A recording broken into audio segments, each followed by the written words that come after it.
स्वागत है आप सभी का आपके अपने YouTube चैनल अभ्यास क्लासेस बाय आर.के. पे। तो हम इकोनॉमिक्स के प्रश्नों को कवर कर रहे थे और जिसमें आज हमारा टॉपिक होगा मुद्रा बाजार या पूंजी बाजार एवं बैंकिंग प्रणाली। ये जो टॉपिक है इससे बहुत ही अधिक प्रश्न परीक्षा में पूछे जाते हैं, इसलिए ये बहुत ही अधिक इम्पॉर्टेंट हो जाता है। तो आज हमने जितने भी प्रश्न लिए हैं वो परीक्षा में बहुत बार पूछे हुए प्रश्न हैं और पूछे जाने के बहुत ही अधिक चांसेस हैं। प्रत्येक प्रश्न की हम विस्तृत व्याख्या भी देखेंगे, तो अंत तक बने रहिएगा। आप किसी भी गवर्नमेंट एग्जाम की तैयारी कर रहे हैं तो ये वीडियो आपके लिए बहुत ही अधिक उपयोगी होने वाली है। तो आइए स्टार्ट करते हैं और आज के पहले प्रश्न को हम देखते हैं। तो जो आज का हमारा पहला प्रश्न है, वह दर जिस पर बैंक विनिमय बिलों या अन्य वाणिज्यिक पत्रों को खरीदने या बदलने के लिए तैयार रहती है उसे कहा जाता है, तो उसे बैंक दर के नाम से जाना जाता है। इसके बारे में अगर बात करें तो बैंक दर क्या होती है? वह दर जिस पर बैंक विनिमय बिलों या अन्य वाणिज्यिक पत्रों को खरीदने या बदलने के लिए तैयार रहती है उसे बैंक दर के नाम से जाना जाता है। बात करें रेपो दर की तो इससे बहुत ही अधिक प्रश्न पूछा जाता है। तो बात करें रेपो दर क्या होता है, तो यह वह दर है जिस पर आरबीआई प्रतिभूतियों के विरुद्ध बैंक को अल्पकालिक धन उधार देती है। तो जिस दर पर आरबीआई उधार देती है अन्य बैंकों को उसे रेपो दर कहते हैं। इसका जस्ट विपरीत होता है रिवर्स रेपो दर, मतलब कि जो अन्य बैंक होते हैं वो जिस दर पर आरबीआई को देते हैं, आरबीआई को धन देते हैं, उसे क्या बोलते हैं? रिवर्स रेपो दर के नाम से जाना जाता है। बात करें अगला नगद आरक्षित दर कैश रिजर्व रेशियो CRR। इसकी अगर बात करें तो निवल मांग और समय देयताओं की हिस्सेदारी जो बैंकों को रिजर्व बैंक में नकदी शेष के रूप में रखनी होती है, यह दर रिजर्व बैंक द्वारा समय समय पर तय किया जाता है। तो इसे क्या बोलते हैं? नगद आरक्षित अनुपात कहा जाता है। अगला प्रश्न देखें कि बैंकिंग क्षेत्र में CRR का पूर्ण रूप क्या है। तो बात करें CRR का पूर्ण रूप जो होता है वो क्या होता है? नगद आरक्षित अनुपात होता है। तो उपयुक्त प्रश्न में हमने देखा था इसके बारे में क्या होता है CRR, कैश रिजर्व रेशियो, जो अभी हमने देखा था नगद आरक्षित अनुपात, यही इसका सही उत्तर हो जाएगा। अगला प्रश्न है हमारा पूर्णतया प्रतिस्पर्धात्मक बाजार की विशेषताओं के संदर्भ में निम्नलिखित में से कौन सा कथन सही है। तो बात करें इसमें से कौन सा कथन सही हुआ है, तो इसके बारे में देखें तो पहला कथन है बाजार में बड़ी संख्या में क्रेता एवं विक्रेता होते हैं, बिल्कुल सही है। अगर बात करें दूसरे कथन की तो फर्मों का बाजार में स्वतंत्र प्रवेश एवं बहिर्गमन होता है, ये भी बिल्कुल सही है। तो दोनों ही कथन क्या हैं? बिल्कुल ही सही हैं। बात कर लें तो पूर्णतया प्रतिस्पर्धात्मक बाजार की विशेषता के संदर्भ में बाजार में बड़ी संख्या में क्रेता एवं विक्रेता होते हैं। इन फर्मों का बाजार में स्वतंत्र प्रवेश एवं बहिर्गमन होता है, अतः दोनों ही कथन क्या हैं? बिल्कुल ही सही हैं। अब जो हमारा अगला प्रश्न है वो क्या है? अगले प्रश्न को देखें। अगला प्रश्न है हमारा कि NACH प्रणाली का उपयोग सब्सिडी, लाभांश, ब्याज, वेतन, पेंशन आदि के वितरण के लिए थोक लेन देन करने के लिए किया जाता है। NACH का पूर्ण रूप क्या है? तो अगर बात करें तो NACH का पूर्ण रूप है national automated clearing house, national automated clearing house. इसके बारे में देखें तो अगर बात करें तो NACH का पूर्ण रूप है national automated clearing house. NACH प्रणाली का उपयोग सब्सिडी, लाभांश, ब्याज, वेतन, पेंशन आदि के लिए थोक लेन देन करने के लिए किया जाता है। अगला प्रश्न है हमारा कि भारतीय रिजर्व बैंक द्वारा कोविड-19 महामारी से प्रभावित ऋणों के पुनर्गठन के लिए किस समिति का गठन किया गया था। तो इसका सही उत्तर क्या हो जाएगा? KV कामत समिति का गठन इसके लिए किया गया था। इसके बारे में जानें तो भारतीय रिजर्व बैंक ने अगस्त 2020 में कोविड-19 के महामारी से प्रभावित ऋणों के पुनर्गठन के लिए श्री KV कामत की अध्यक्षता में एक विशेषज्ञ समिति का गठन किया था, जो कोविड-19 महामारी से संबंधित तनाव के लिए समाधान ढांचा के तहत समाधान योजनाओं में आवश्यक वित्तीय मापदंडों के लिए अनुशंसा कर सके। नरसिंहन समिति की बात करें तो 1991 में बैंकिंग संरचना में सुधार के लिए गठित की गई थी नरसिम्हन समिति। GV रामकृष्णन समिति की बात करें तो विनिवेश आयोग का गठन किया गया था इनकी अध्यक्षता में 1993 में। अगला प्रश्न है हमारा निम्नलिखित में से कौन भारतीय राष्ट्रीय भुगतान निगम का उत्पाद नहीं है। तो बात करें तो इसका सही उत्तर हो जाएगा विदेशी मुद्रा भंडार। इसके बारे में जानें तो भारतीय राष्ट्रीय भुगतान निगम मतलब national payment corporation of India NPCI देश में खुदरा भुगतान और निपटान प्रणाली के संचालन के लिए एक समग्र संगठन है। इसे RBI और भारतीय रिजर्व बैंक संघ द्वारा भारत में भुगतान एवं निपटान प्रणाली अधिनियम 2007 के प्रावधानों के तहत एक मजबूत भुगतान और निपटान अवसंरचना के विकास हेतु स्थापित किया गया था। अगर बात करें उत्पाद की तो इसके तहत कौन कौन से उत्पाद शामिल हैं, तो आधार सक्षम भुगतान प्रणाली, भारत बिल भुगतान प्रणाली, भीम, रुपे एकीकृत भुगतान इंटरफेस, राष्ट्रीय वित्त स्विच, चेक ट्रंकेशन सिस्टम आदि शामिल हैं इसमें। अब बात करें विदेशी मुद्रा भंडार का आशय केंद्रीय बैंक द्वारा विदेश मुद्रा में आरक्षित संपत्ति से होता है, जिसमें बॉन्ड, ट्रेजरी बिल और अन्य सरकारी प्रतिभूतियां शामिल होती हैं। अगले प्रश्न को देखा जाए। अगला हमारा प्रश्न है मूल्य स्थिरता बनाए रखने के लिए एमपीसी भारतीय रिजर्व बैंक अधिनियम 1934 के तहत वैधानिक और संस्थागत ढांचा एमपीसी का पूर्ण रूप क्या है, तो बात करें एमपीसी का पूर्ण रूप है मॉनेटरी पॉलिसी कमेटी। इसके बारे में अगर जाने तो मौद्रिक नीति समिति एमपीसी की बैठक 2 माह के अंतराल पर होती है। यह समिति विभिन्न नीतिगत निर्णय लेती है, जैसे रेपो दर, रिवर्स रेपो दर, एमएसएफ और लिक्विडिटी एडजस्टमेंट फैसिलिटी आदि। केंद्र सरकार द्वारा संशोधित आरबीआई अधिनियम 1934 की धारा 45(ज़)(b) के अनुसार 6 सदस्यीय मौद्रिक नीति समिति मॉनेटरी पॉलिसी कमेटी का गठन 2016 में किया गया था। अगला प्रश्न है हमारा, निम्नलिखित में से कौन सा कथन सही है, तो 2 कथन दिए गए हैं, इसमें बताना है कौन सा कथन सही है। पहला कथन है एमएसएफ दर और रिवर्स रेपो दर भारित औसत कॉल मनी दर में दैनिक संचलन के लिए कॉरिडोर को निर्धारित करते हैं। ये कथन बिल्कुल सही है। अगला कथन है हमारा कि खुला बाजार परिचालन में सरकारी प्रतिभूतियों की एक मुफ्त खरीद या बिक्री, टिकाऊ चलनिधि डालने, अवशोषित करना क्रमशः दोनों शामिल हैं। तो दोनों ही कथन क्या हैं, बिल्कुल ही सही हैं। इसके बारे में जान लेते हैं। सीमांत स्थायी सुविधा एमएसएफ दर बैंकों के लिए भारतीय रिजर्व बैंक से आपात स्थिति में ऋण लेने की एक खिड़की है। अल्पकालिक अवधि के लिए रिजर्व बैंक द्वारा कॉमर्शियल बैंकों से नकदी प्राप्त की जाती है। बात करें तो रिवर्स रेपो दर ये कहलाती है। ये दोनों दरें भारित औसत कॉल मनी दर में दैनिक संचलन के लिए कॉरिडोर को निर्धारित करते हैं। खुला बाजार परिचालन मुद्रा आपूर्ति को प्रभावित करने के लिए केंद्रीय बैंकों द्वारा अल्प अवधि कोषागारों और अन्य संपत्तियों की खुली बाजार खरीद और बिक्री है।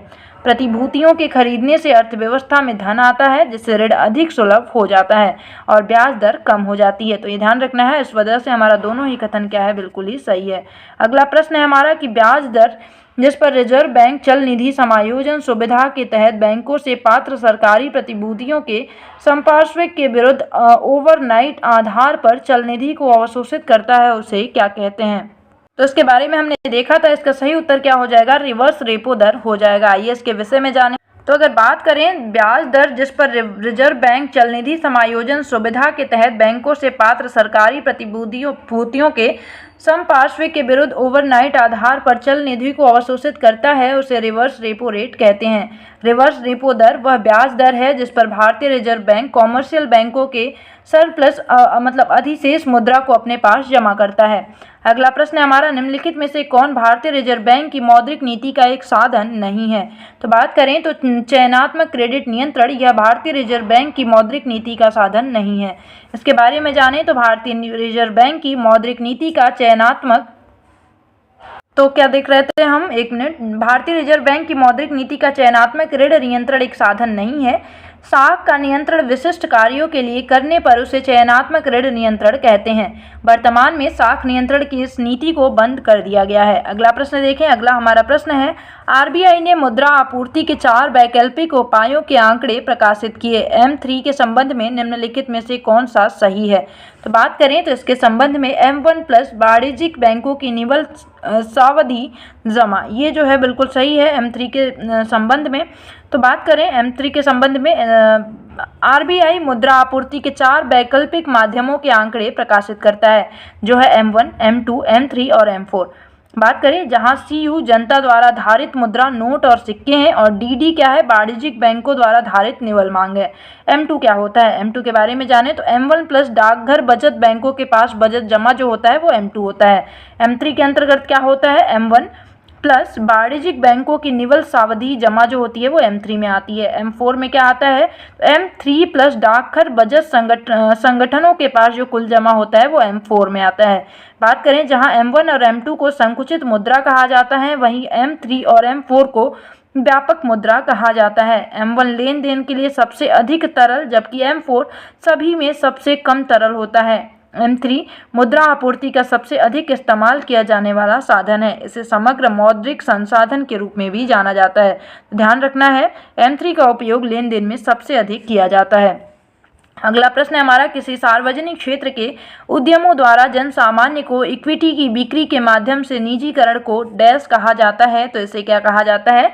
इसे विनिवेश के नाम से जाना जाता है। इसके बारे में जानें तो विनिवेश वह प्रक्रिया है जिसमें सार्वजनिक क्षेत्र की इकाइयों के शेयरों का कुछ प्रतिशत निजी क्षेत्र को बेचा जाता है। इसे निजीकरण के रूप में भी जाना जाता है। अगला प्रश्न देखते हैं। अगला हमारा प्रश्न है, परंपरागत रूप से एक व्यावसायिक उद्यम क्या कहलाता है? जो मुख्य रूप से व्यापार के माध्यम से लाभ कमाता है, सामान सस्ता खरीदता है और उन्हें उच्च कीमतों पर बेचता है, तो इसे व्यापारिक कहा जाता है।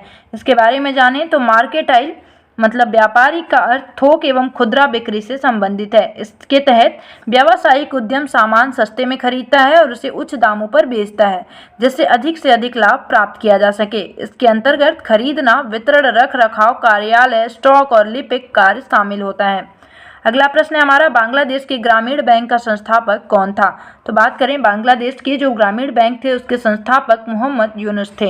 इनके बारे में जानें तो बांग्लादेश के ग्रामीण बैंक के संस्थापक मोहम्मद यूनुस थे। यह बैंक गरीब लोगों को स्वरोजगार के लिए सामूहिक रूप से कर्ज देता है। इन्हें वर्ष 2006 में नोबेल शांति पुरस्कार प्रदान किया गया था। इन्हें यह पुरस्कार माइक्रो क्रेडिट के जरिए गरीबी उन्मूलन की दिशा में जमीनी स्तर पर उनके उल्लेखनीय योगदान के लिए प्रदान किया गया था। अगला प्रश्न है हमारा, चेकों का नकारा जाना एक अपराध है, इसके लिए वर्तमान समय में क्या दंड दिया जाता है? तो बात करें तो इसके लिए जो दंड का प्रावधान है वो 2 वर्ष का कारावास है। बात करें इसके बारे में तो चेक बाउंस अर्थात अस्वीकृत चेक एक ऐसी स्थिति है जिसमें बैंक भुगतानकर्ता को चेक की राशि का भुगतान करने से इनकार कर देता है। यह एक दंडनीय अपराध है जिसमें 2 वर्ष का कारावास या मौद्रिक जुर्माना दोनों दंड दिया जा सकता है। अगला प्रश्न है हमारा, निम्नलिखित में से कौन सा बैंक सार्वजनिक क्षेत्र का बैंक है? तो बात करें तो इसमें सही उत्तर होगा IDBI बैंक जो है ये क्या है? सार्वजनिक क्षेत्र का एक बैंक है। इसके बारे में अगर जानें तो भारतीय औद्योगिक विकास बैंक IDBI की स्थापना 1 जुलाई 1964 को संसद के एक अधिनियम के तहत हुई थी। इसका मुख्यालय मुंबई में है। वर्तमान में यह निजी क्षेत्र के अंतर्गत है। सार्वजनिक क्षेत्र के बैंकों की संख्या 12 है। अगला प्रश्न देखें, न्यू बैंक ऑफ इंडिया का विलय किस बैंक के साथ हो गया है? तो इसका सही उत्तर हो जाएगा पंजाब नेशनल बैंक के साथ। न्यू बैंक ऑफ इंडिया का जो विलय है पंजाब नेशनल बैंक के साथ हो गया है। इसके बारे में आइए देखें। तो अगर इसके बारे में बात करें तो वर्ष 1993 में न्यू बैंक ऑफ इंडिया का विलय पंजाब नेशनल बैंक के साथ कर दिया गया था। वर्तमान में मतलब 2022 का ये डाटा है तो इसमें भारत में 12 सार्वजनिक क्षेत्र के बैंक हैं।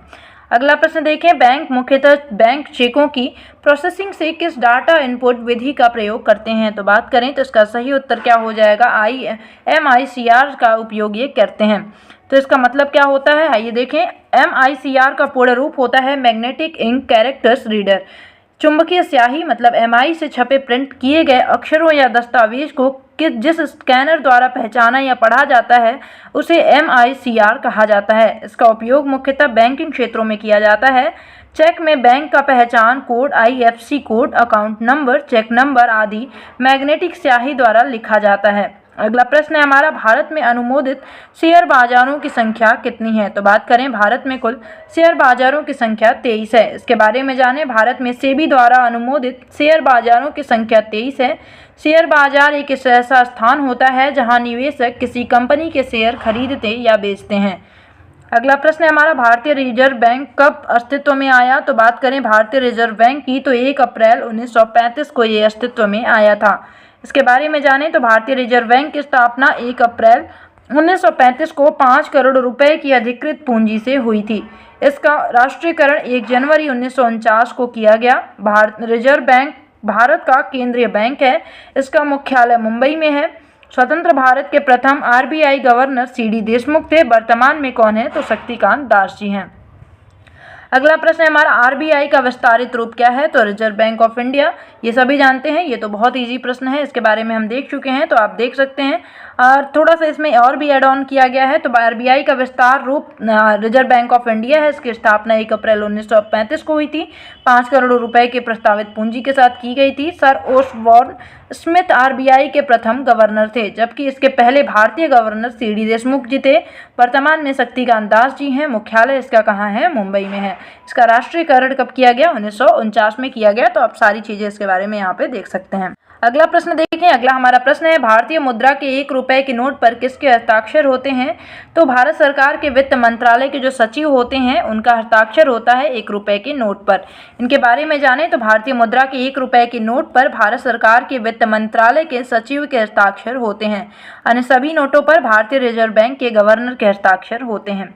अगला प्रश्न है हमारा, सार्वजनिक कार्यों में निवेश को किस रूप में जाना जाता है? तो इसे पूंजी व्यय के रूप में जाना जाता है। पूंजी व्यय होता क्या है? तो पूंजी व्यय सार्वजनिक कार्यों को पूरा करने तथा समाज एवं संपूर्ण अर्थव्यवस्था के लिए राज्य द्वारा जो व्यय किए जाते हैं उन्हें पूंजी व्यय कहते हैं। अर्थात सार्वजनिक कार्यों हेतु किए गए निवेश को पूंजी व्यय के रूप में जाना जाता है। पूंजी व्यय का प्रमुख उद्देश्य अधिकतम सामाजिक कल्याण सुनिश्चित करना है।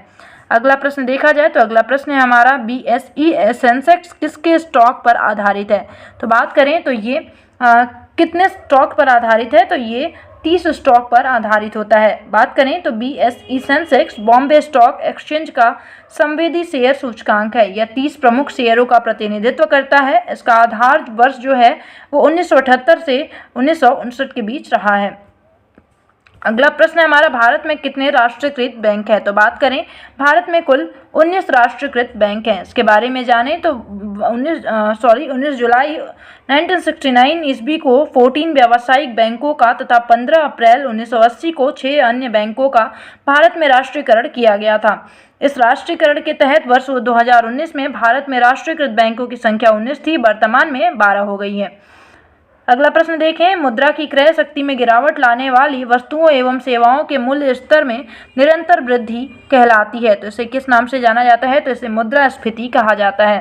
इसके बारे में जानें तो मुद्रा की क्रय शक्ति में गिरावट लाने वाली वस्तुओं एवं सेवाओं के मूल्य स्तर में निरंतर वृद्धि मुद्रास्फीति कहलाती है। सामान्य अर्थों में मुद्रास्फीति अथवा मुद्रा प्रसार वह स्थिति है जिसमें वस्तुओं की कीमत स्तर में वृद्धि होती है तथा मुद्रा के मूल्य या क्रय शक्ति में गिरावट होती है, मतलब एक तरीके की महंगाई। अगला प्रश्न देखें। अगला प्रश्न है हमारा कि पूंजी बाजार विनियामक होता है। तो पूंजी बाजार सेबी बाजार विनियामक कौन होता है? तो सेबी होता है। इसके बारे में जाने तो भारतीय प्रतिभूति एवं विनिमय बोर्ड सेबी एक पूंजी विनियामक संस्था है जिसको वैधानिक दर्जा 30 जनवरी 1992 को प्रदान किया गया। किसी भी शेयर बाजार को मान्यता प्रदान करने, नियम बनाने और उसे संशोधित करने का अधिकार किसके पास है? तो सेबी के पास है। अगला प्रश्न है हमारा कि कौन सी एजेंसी म्यूचुअल फंड के लिए एक विनियामक की भांति कार्य करता है? तो इसके लिए सेबी कार्य करती है।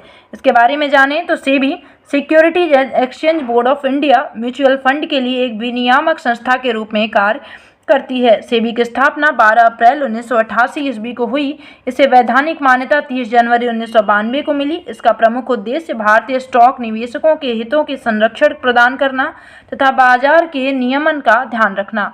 अगला प्रश्न है हमारा, चेक का कैंसिलेशन डैश के पूरे हस्ताक्षर से किया जाता है। तो ये किससे किया जाता है? तो अदाकर्ता जो होते हैं उनका हस्ताक्षर हो जाता है तो उससे चेक को कैंसिल किया जा सकता है। उसके बारे में जानें तो चेक का कैंसिलेशन अदाकर्ता के पूरे हस्ताक्षर से किया जाता है। कैंसिल चेक एक तरह का नॉर्मल चेक होता है। इसमें अदाकर्ता द्वारा 2 तिरछी लाइन बनाकर उसके ऊपर कैपिटल लेटर में कैंसल्ड शब्द लिख दिया जाता है। चेक के ऊपर बड़े अक्षरों में कैंसल्ड इसलिए लिखा जाता है क्योंकि कोई भी यूजर इसका गलत इस्तेमाल न कर पाए। अगला प्रश्न है हमारा, धन के प्रयोग के बिना वस्तुओं का आदान प्रदान किस प्रणाली के अंतर्गत किया जाता है? तो ये विनिमय प्रणाली होती है। इसके बारे में अगर जाने तो धन का प्रयोग बिना वस्तुओं का आदान प्रदान विनिमय प्रणाली के अंतर्गत किया जाता है। वर्तमान में यह सामान्य प्रचलन में है। अगला प्रश्न है हमारा कि निम्नलिखित में से कौन एक प्रकार का चेक नहीं है? तो बात करें तो जो स्पीड चेक है ये एक प्रकार का चेक नहीं होता है। तो ये थे आज के हमारे कुछ इंपॉर्टेंट प्रश्न। आई होप कि वीडियो आपको पसंद आई होगी, आपके लिए उपयोगी होगी। तो मिलते हैं अगले टॉपिक के साथ अगले वीडियो में। तब तक के लिए bye bye, have a nice day, thank you so much.